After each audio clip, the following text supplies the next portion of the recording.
It'll come down to game number 82 as VGK needs just 1 point in Seattle on Thursday to win both the Pacific and the Western Conference title as well. You're Locked On Golden Knights, your daily podcast on the Vegas Golden Knights, part of the Locked On Podcast Network. Your team every day.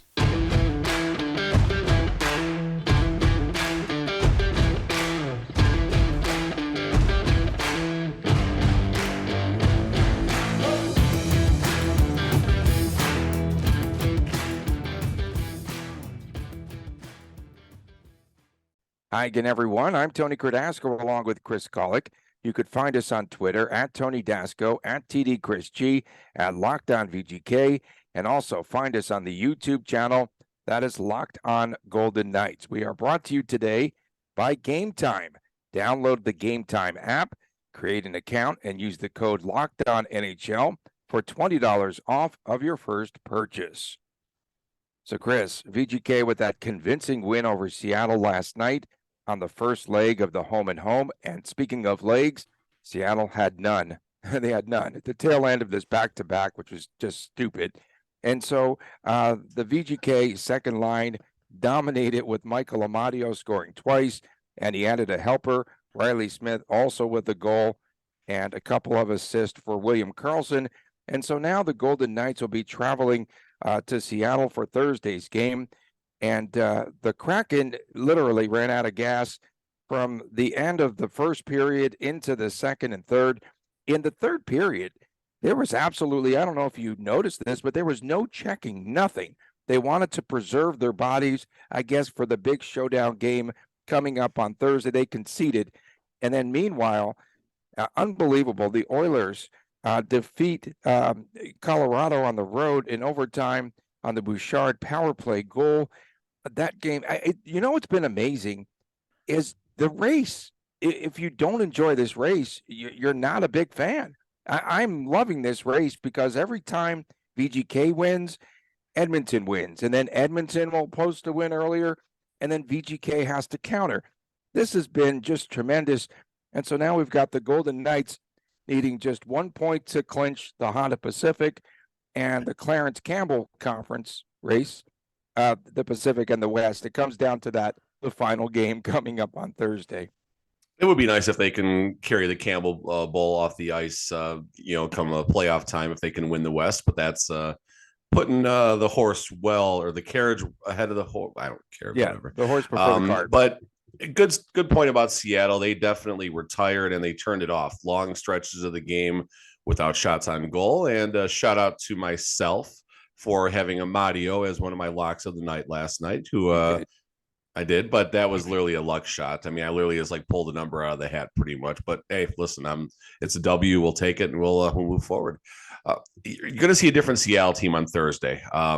They're definitely, you make a good point about kind of preserving, going through the motions. There wasn't a lot of rough stuff in the third. It's a pretty big game on Thursday. I don't know if it's as important of a game for Seattle as it is Vegas. We'll talk about the seating situation later. So I'm curious what version of Seattle we also get on Thursday. But again, Vegas is in a nice spot right now.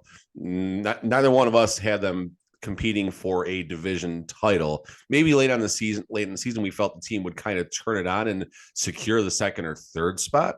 But at the start of the season, you and I were both of the mindset they're going to get second or third, be comfortably in the playoffs, and we'll see what happens, once those lights go on. Well, come down to game 82, we need 1 point against a division rival, so to speak. And we're going to need that 1 point because Edmonton, I think, is going against, they got a soft matchup. What's that? They play San Jose, and San Jose plays Calgary tonight. Yeah, so that's a bad spot for the Sharks, obviously. So finally, it works against the VGK for once. Finally, it only took till game 82. Hey, but it's what you remember, right? It's the last one of the year. That second line last night, Chris, 3 goals, 5 assists, and 13 shots. They had a lot of jump, especially early in the game. Yeah, I mean, I was watching the game while I was working last night, and it was a boring game. It was a game that was never in doubt, and that's certainly a nice thing. Seattle did tie the game early on, and then Vegas just pulled ahead and said, no, this isn't how it's going to work, and can't get too far without mentioning Larry Brossoit and his he's got a crazy streak happening right now as far as most wins in regulation. I got to go on the Vegas PR unless you got it queued up already. I But don't have point that being part. is he has not lost in the Regulation this regular season.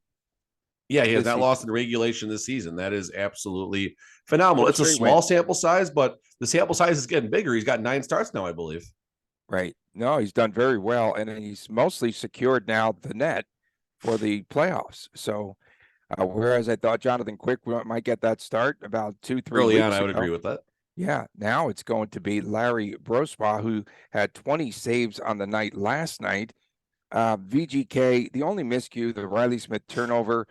Yanni Gord, who I thought was like scoring all the time, it appeared as, but Willie Ramirez, of course, made sure that he checked me there hard into the boards.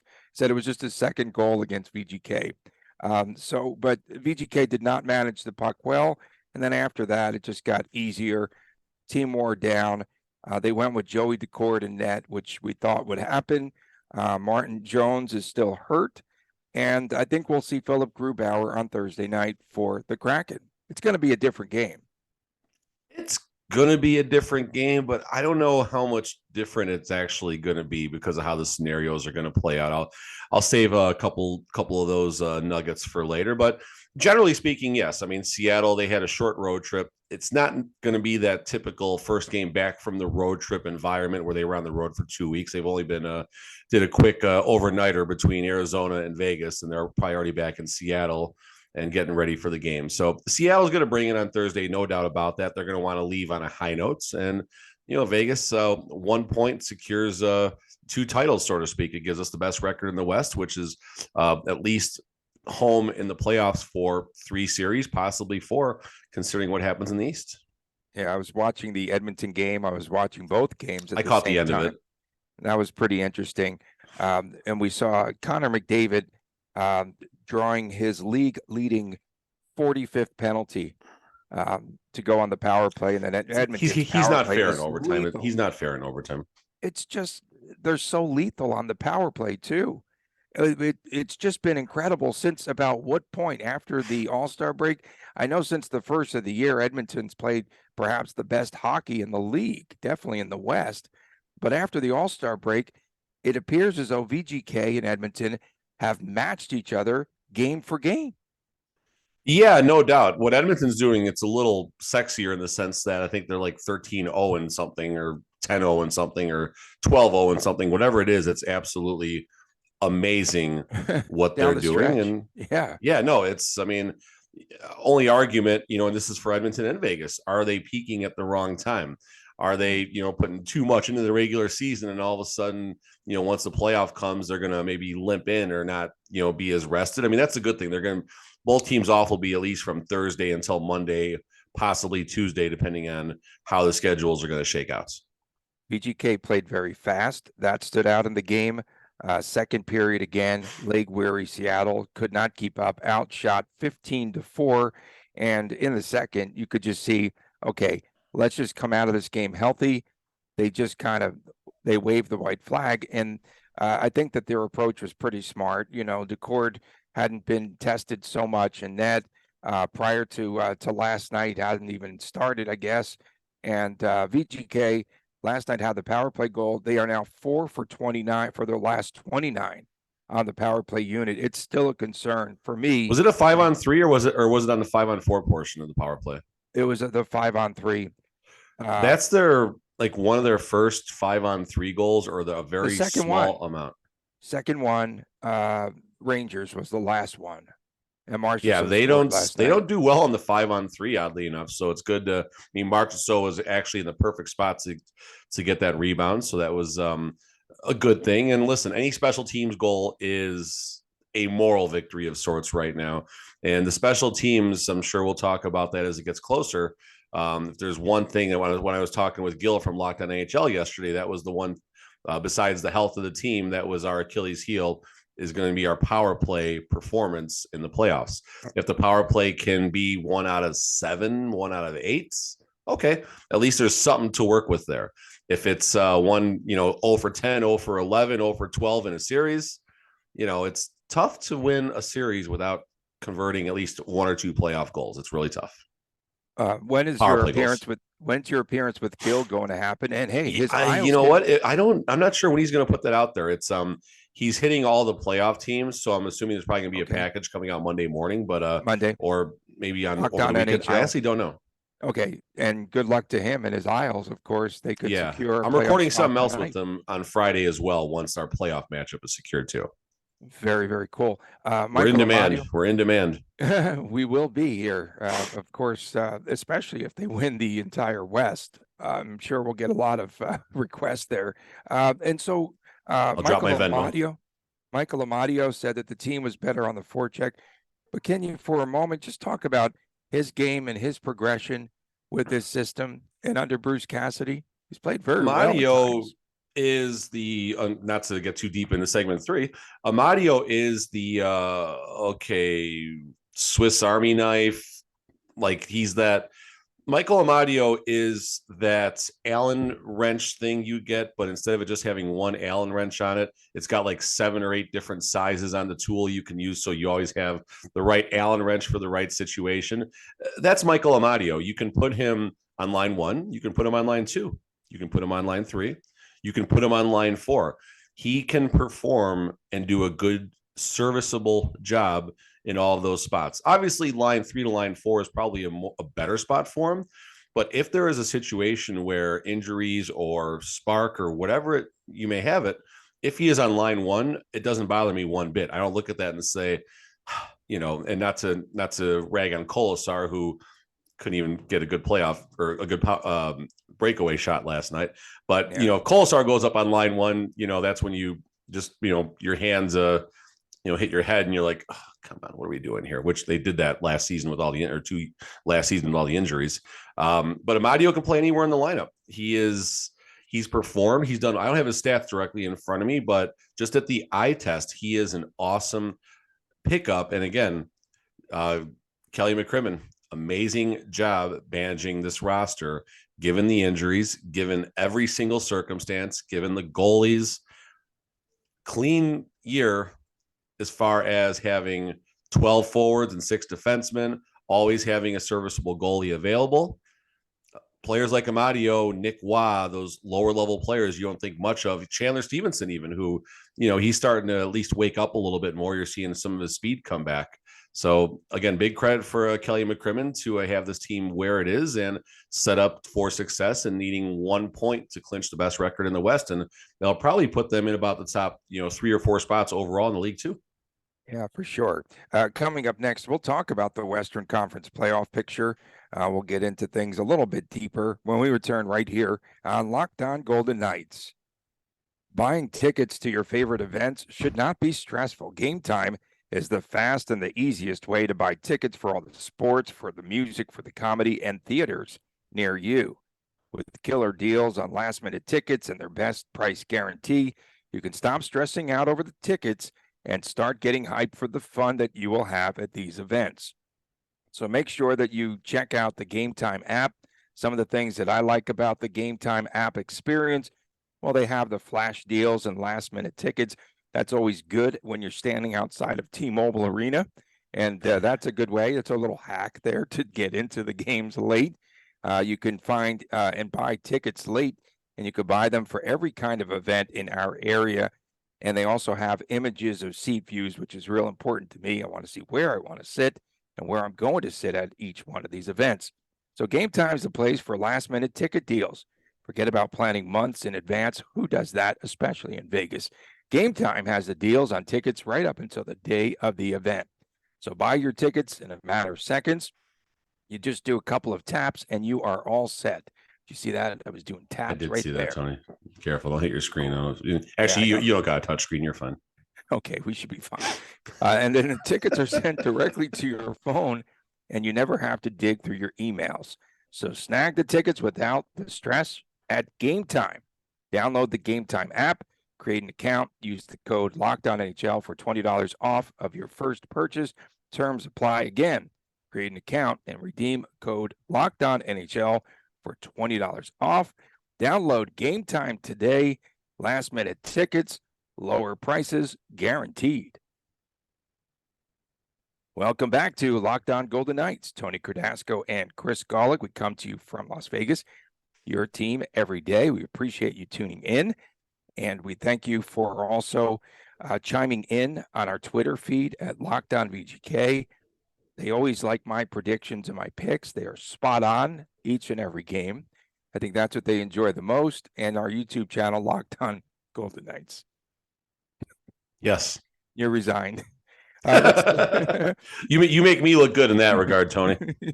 Well, I get blasted every game, and if I pick the opponent 90%, I think VGK is going to win. So what surprised me about last night's game was VGK was minus 165. I thought that was high. Yeah. But given the fact that, I mean, listen, with the outcome, and obviously the odds makers were spot on. Maybe even the line was a little light now that we, all things considered. But in a big game, big situation, Vegas without a lot of key components, minus 165. That's no respect for Seattle whatsoever. No respect. Okay, so what is the line going to be on Thursday? What do you think that line might be? Before I look and see if there's even an early line out there, I will just go. Guess. Yeah, you don't have. I'll say minus 140 Vegas. I think it's going to be 140. I think so. Lower. I mean, there's just too much positivity around this team right now as far as what they are accomplishing down the stretch. And Vegas is getting up for big games. I mean, the Edmonton game, obviously was rough at home. The Dallas Stars game, they got up, even though, they only got one goal. They still gave a really good defensive effort, given a lot of goofy circumstances. So Vegas is doing fine in the big games. This obviously will be the biggest game of it. I mean, that's a fun thing down the stretch, right? Games 70 through 82, every game is the biggest game of the season. So that doesn't stop, obviously, for game 82 now. It's been so cool. And let's talk a little bit about, the scenario again, VGK in Seattle on Thursday, and San Jose skates at Edmonton. The Sharks with the back-to-back, they'll play Calgary first. And it now appears, so if VGK locks up the Pacific and the West on Thursday night, they will be playing Winnipeg, who now secures wild card number 2. And we almost had a coaches fight last night. Rick Bowness and Dean Evison. Bowness was calling him a shorty. I mean, those are fighting words, no? The Patrick Waugh one and Bruce Boudreau, that's the best one, at least in recent time. Pushing the glass down in the middle. Poor announcer stuck in the middle. Yeah, so Nashville's eliminated and Winnipeg is in. That's, again, another key. So other scenarios, other stuff going on here in the West. Again, VGK with the win plays Winnipeg. With the loss, it could be the Kings, probably the Kings, who would be in. It's still Kings or Seattle, I guess, still is mathematically eligible there to play the VGK. So the Central, the Avalanche now with 105 points, Stars with 104, and they each have 2 games remaining, which is kind of odd at this stage. Why don't they just cram them all in and play back-to-back-to-backs like everyone else? And the Wild with 102 points. So the Stars and the Avalanche have secured home ice in the first round. And, those 2 teams, Colorado is really scary. I was just watching them last night, and you expected an outburst of goals between Edmonton and Colorado, the way that those 2 teams could score. It was an unbelievable defensive battle. And Georgiev, there's a goaltender that I thought at the start of the season just could not get it done, because I watched him in New York, but he's done an outstanding job with Colorado. Yeah, I mean, there's a lot to take in there. So really fast, I dug this one up this morning.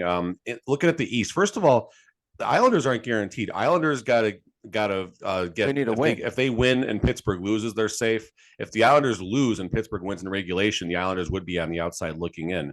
If the Pittsburgh Penguins do not qualify for the playoffs, this will be the first time in the Ovechkin, that is, Crosby era, that neither the Penguins or the Caps would be, one of those teams would be in the playoffs. So that's going back to 2006, by the way. So that's kind of a little interesting thing I dug up this morning as I was clearing out my eyes, so to speak. Going back to the West and the situation developing here. So this is my my angle, if you will, about the game on Thursday with Seattle. So Seattle's ceiling, as far as the standings go, is going to be Pacific spot 3. They can achieve that with a win against the Vegas Golden Knights and the Los Angeles Kings losing in regulation. Both teams would have 102 points. The Seattle Kraken have the edge in wins in regulation. So really any Seattle win and any Kings regulation loss, Seattle now becomes the 3rd spot in the Pacific. But do you want the 3rd spot in the Pacific? Because that means you are most likely, because we'll chalk Edmonton to beating the San Jose Sharks on Thursday night. So that means Seattle would most likely get the Vegas Golden Knights in the first round, or they would end up getting possibly the Edmonton Oilers, depending on how it shakes out. Now, if the game goes to overtime, VGK stays on top. That would be the scenario where if Seattle wins the game in overtime and the Kings end up dropping their game in regulation against the Ducks, I believe, on Thursday nights. Now you have Seattle going against Edmonton.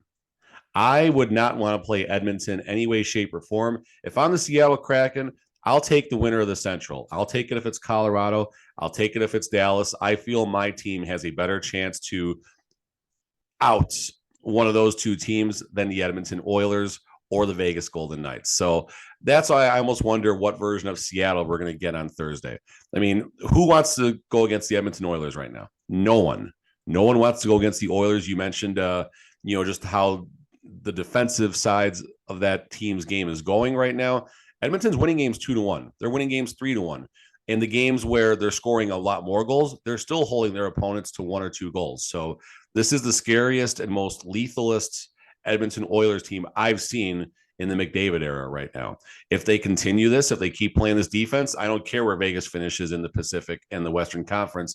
Edmonton will run the table against every single team in the playoffs. I mean, run the table. They'll win every round, and I don't think they even play a game 7 if they keep playing this type of defense. And that includes going against the Vegas Golden Knights potentially in the conference final. And if you are the Crack, then I would much rather, if I'm them, though, too, if they're playing the winner in the Central, I think they match up extremely well with Dallas. I think them and Dallas would be a pretty good series, pretty even keeled, I believe. Colorado, they're just too hot. And so, yeah, a lot of things are going to unfold there in the West and in the Pacific. And it's hard to believe it comes down to game 82 after this entire season. I looked 109 points already in the KD, and we still need 1 more point. That's awesome. And that would also set the standard for a season, right? Going back to season 1. Would that be? I know we've hit our win total now. I don't know about points. Was I think 109 in season 1. Yeah, no, it definitely could be, and it's certainly a nice, exciting thing. And again, you think back to the way last season ended. We get a new coach, and not really sure how it's all going to shake out and things like that. This is also the spot where you reflect on the not so positive side too, in the sense that there are some games that this team dropped with late goals where they ended up, like starting with the Dallas Stars game not too long ago. The Stars scored, I think in the final minute with the goalie pulled, end up beating the Golden Knights in the overtime. If Vegas had that 1 more point, tonight's game would mean absolutely nothing, or when Vancouver and Seattle beat us on home ice back-to-back, I think back in November on that Friday, Saturday night. Just 2 absolutely terrible efforts by the VGK. You tell me if they could have got 1 friggin' point in those 2 games, we'd be talking a little differently right now. And all teams can do that. This is not just a Vegas Golden Knights thing. Oilers had some bad games. Seattle's had some games where they could have been in a better spot right now. So, it's only natural to kind of think back, but I guess maybe we shouldn't beat ourselves up too much about it. Okay. I looked last night. 7 teams, 7 have had 100-point seasons in the NHL. I don't ever remember that happening. That's fair. I don't have any stats to support or defunct your statement, so to speak. So I'd have to look at that, but it definitely seems like a lot. I think it's debunk. I don't know.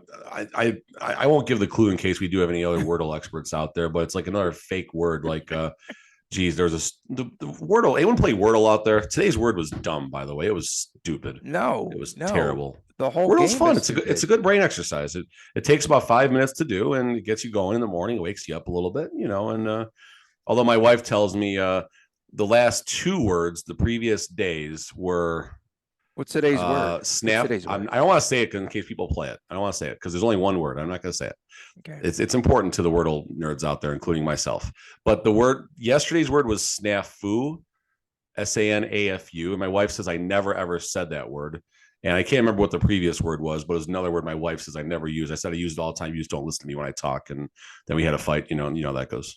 I got myself in a snafu. That's why you're back in the man cave alone. This is the office. This is the office. This is not the. This is where we make the money. This is where the magic happens. Coming up next, we'll talk about the VGK postseason awards, the awards that were handed out last night at T-Mobile Arena on Fan Appreciation Night. Relax.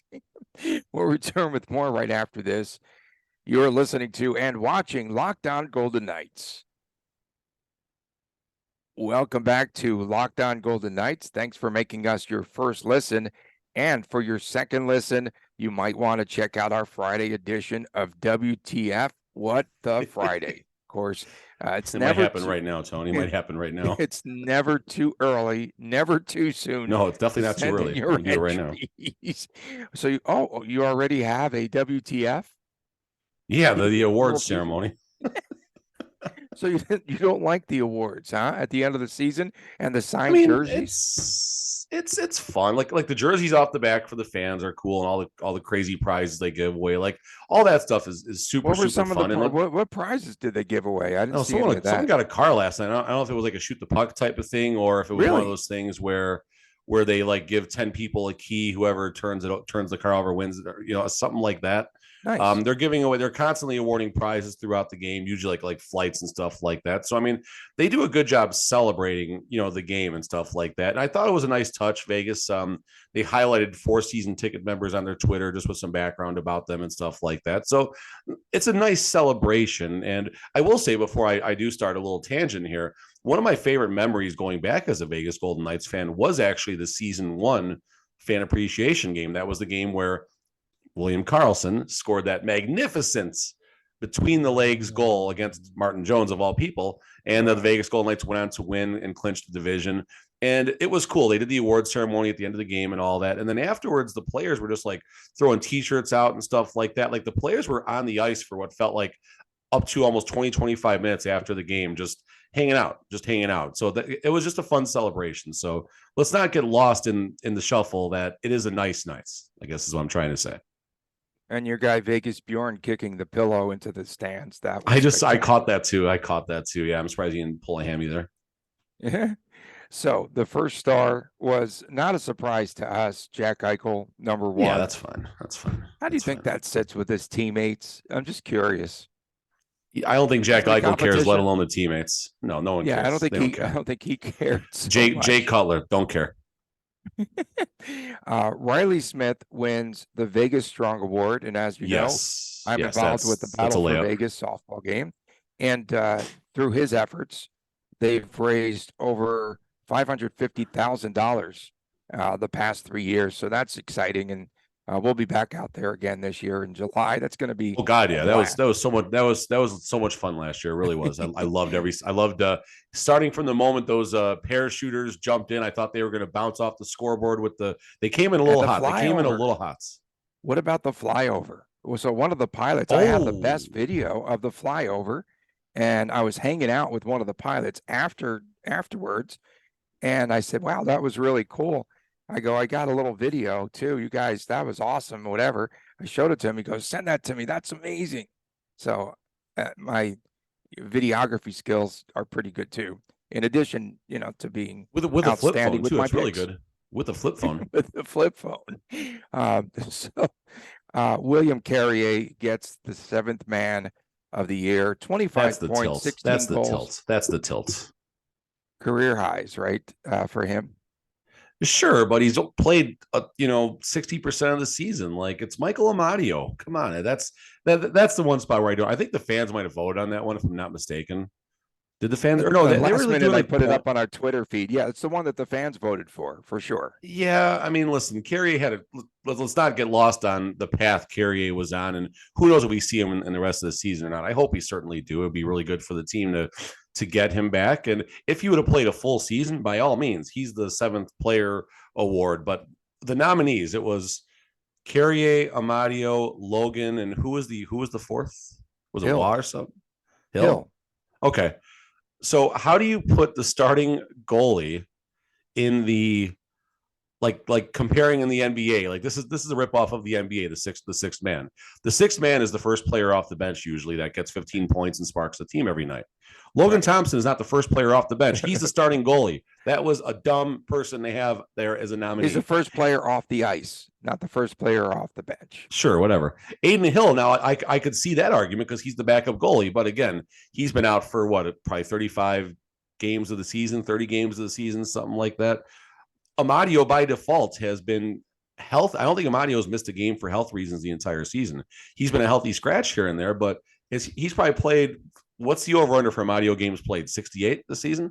Yeah, what do you think? 65. Okay, I'll tell 62, you exactly. 62. If you want to ramble about something for about 10 seconds, go ahead. I was just going to ask as well and stir up the conversation about who's in net for VGK on Thursday. You thought it would be Hill and Thompson. 66 games played. 66 games played this Darn year it. for Amadio. Good. You're really good about that. Okay. That's the 7th player. 7th player. Lock it up.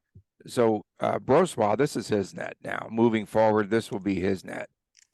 He'll start game 1 on Monday or Tuesday. Yeah, I mean, listen, he's earned it definitely. And the one thing I did say when we were stirring up the pot with Jonathan Quick and things like that is that when Logan Thompson comes back, he has to earn the net back right now. And the same goes for Aiden Hill.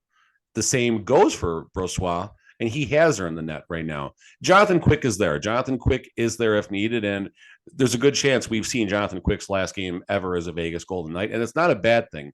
What I mean is simply if Jonathan Quick does get in the nets, most likely there was a setback with Aiden and or Logan Thompson, and something bad happened also with Brossois. Yeah, so you don't think we'll see Quick at all in the playoffs? I don't think so. I mean, like you said, Brossois, I think, honestly, even if Logan Thompson is back to health, it might just, in a perfect world, Brossois starts every playoff game because that means Vegas Golden Knights are probably going to have a deep run. Think of it like that. Okay, that could very well happen. I mean, could there be a scenario where, let's just say, the Vegas Golden Knights are doing really well on Thursday night and they're up, 4 goals in the third period, and they decide Aiden or Logan Thompson needs work, assuming one of them dresses. Quick was the backup last night, which I thought was kind of a surprise. If I'm not mistaken, Logan Thompson and Mark Stone did not even participate in any type of a skate on Tuesday, but I'm assuming that's more just a maintenance related thing than anything. I thought Stone was definitely maintenance, and I'm assuming Logan was the same as well. The one thing you do with Stone is you don't want to bring him back too fast, which they might have done after his first back injury. Or I know he wants to get back himself, but last night he was in his shorts. He came out on the ice, really big round of applause. And yeah, you just wanted to let him get the legs loosened up, the back, see how it reacts, right? And then you give him the day off the following day, and now he'll probably be out there skating again today. If not, he'll be skating obviously on his own. The scheduling again. I hate to harp on this. I sound like a nag. Don't lie. You love this. I sound like a stinking Wordle nag. So what kind of snafu are the Golden Knights in right now? No. So look at the Avalanche, okay? Amanda, what was the other word for Wordle? That the fake one, not snafu. What was the other one? Qualm. That was the other fake word. QUALM. That was the other one. Qualm. If the Vegas Golden Knights get themselves in a snafu tomorrow against the Seattle Kraken, they'll have a qualm as they're not going to win the Pacific. There you go. I used 2 Wordle words, Amanda, in the podcast. So the Avalanche, okay, take their scheduling, for instance. They play Thursday and they play Friday because they have 2 games left. And so now when are they going to start now? If they finish in second, do they go Monday? I think Monday and Wednesday it's already been announced. I thought people have told me that, but I honestly haven't looked yet. And I'm going to be in Reno for the first game. I'm so mad. Are we going to be you're going to be doing the show from up there, you think, or? Yes. Yeah. I'll have my laptop and stuff with me as long as the Wi-Fi in the glorious El Dorado Hotel Spa and Casino on the, whatever they call that area up in Reno, as long as the Wi-Fi is good, we'll be good to go. Okay. So you'll be up being there that Caesars Entertainment, it's 50-50. You'll be up there Monday or Tuesday? I'm flying out actually early Saturday morning. I come back Okay. Tuesday night, but I'll be able to do both of our shows Monday and Tuesday. Yeah, but now that we know where you're staying, wait for the prank phone calls from all of our fans out there. Oh yeah, bring it. Everyone knows where you'll be. They even have phones in hotel rooms anymore? Of course. They're the loudest. I'm staying under a fake ever. name.